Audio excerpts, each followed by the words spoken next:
अंबेडकर की दूसरी शादी को क्यों ब्राह्मणों की साजिश मान रहे थे? उनकी बिरादरी के बाबा साहेब की पहली शादी 1906 में हुई थी। वह तब 15 साल के थे और उनकी पहली शादी रमाबाई से हुई थी। बाबा साहेब अंबेडकर और उनकी पहली पत्नी रमाबाई। बाबा साहेब अंबेडकर और उनकी पहली पत्नी रमाबाई। अक्सर सवाल उठाया जाता है कि डॉक्टर भीमराव अंबेडकर ने जब दूसरी बार शादी की तो एक ब्राह्मण महिला से क्यों की? इस पर उनके समर्थक खासे नाराज भी हो गए थे, विवाद भी हुआ। खुद उनके बेटे और करीबी परिजन इससे खुश नहीं थे। अंबेडकर की दूसरी शादी रोकने को क्यों सरदार पटेल को भेज? वर्ष 1947 के आसपास बाबा साहेब डायबिटीज और ब्लड प्रेशर से काफ़ी परेशान थे। पैरों में दिक्कत बढ़ने लगी थी। समस्या इस कदर बढ़ी कि उन्हें गंभीरता से इलाज की सलाह दी गई। मुंबई की डॉक्टर सविता ने इलाज शुरू किया। वह पुणे के संभ्रांत मराठी ब्राह्मण परिवार से ताल्लुक़ रखती थीं। ऐसे ब्राह्मण परिवार से जिन्हें चित्पावन ब्राह्मण कहा जाता था, यानी सबसे कुलीन ब्राह्मण। सविता पढ़ने में काफ़ी कुशाग्र थीं। पुणे से आरंभिक पढ़ाई के बाद उन्होंने मुंबई से MBBS किया। इलाज के दौरान वो अंबेडकर के नज़दीक आ गईं। हालांकि दोनों की उम्र में अंतर था। जब शादी हुई तो न केवल ब्राह्मण बल्कि दलितों का बड़ा वर्ग खासा कुपित था। अंबेडकर के बेटे और नज़दीकी रिश्तेदारों को भी ये शादी रास नहीं आई। खटास ताजिंदगी बनी रही। पहली शादी कम उम्र में। बाबा साहेब की पहली शादी 1906 में हुई थी। बाबा साहेब तब 15 साल के थे और उनकी पहली शादी रमाबाई से हुई थी। शादी के बाद अंबेडकर की पढ़ाई जारी रही। बैरिस्टरी की पढ़ाई करने के लिए वह इंग्लैंड गए। लौटकर दलितों के उत्थान में जोर शोर से जुड़ गए। पहली पत्नी से 5 बच्चे हुए। केवल बड़े बेटे यशवंतराव ही लंबे समय जीवित रहे। बच्चे ज़्यादा पढ़ भी नहीं सके थे। यशवंतराव भी केवल मैट्रिक तक ही शिक्षा पा सके थे। हालांकि बाद में यशवंत ने रिपब्लिकन पार्टी ऑफ इंडिया बनाई, विधायक भी बने। बाबा साहेब काफ़ी व्यस्त रहते थे। पारिवारिक जिम्मेदारियों की ओर ज़्यादा ध्यान नहीं दे पाते थे। लंबी बीमारी के बाद रमाबाई का 1935 में निधन हो गया। अगले 13 सालों तक बाबा साहेब ने विवाह के बारे में सोचा भी नहीं। इलाज के दौरान डॉक्टर सविता के करीब आए और शादी 1940 के दशक के आखिर में। वह जब भारतीय संविधान को बनाने में व्यस्त थे तभी स्वास्थ्य की जटिलताएं उभरनी शुरू हुईं।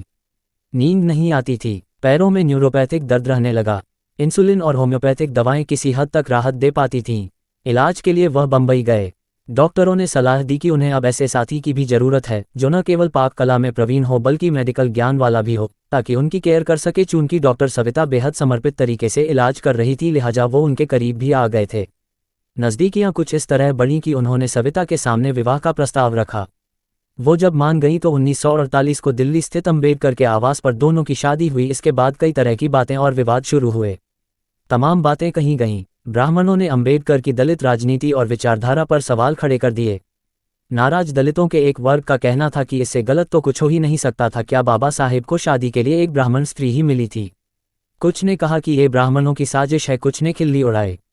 उनके बहुत से अनुयायियों का मानना था कि बाबा साहेब जो भी करते हैं सोच समझ करते हैं। बाबा साहेब ज़्यादा विचारवान और समझदार हैं, लिहाजा उन्होंने उचित ही किया होगा। पत्नी के बारे में बाबा साहेब का ख्याल विवादों को किनारे रखें तो कोई शक नहीं कि डॉक्टर सविता माई, बाद में उन्हें माई ही कहा जाने लगा था, ने पूरी निष्ठा से मरते दम तक अंबेडकर का ख्याल रखा।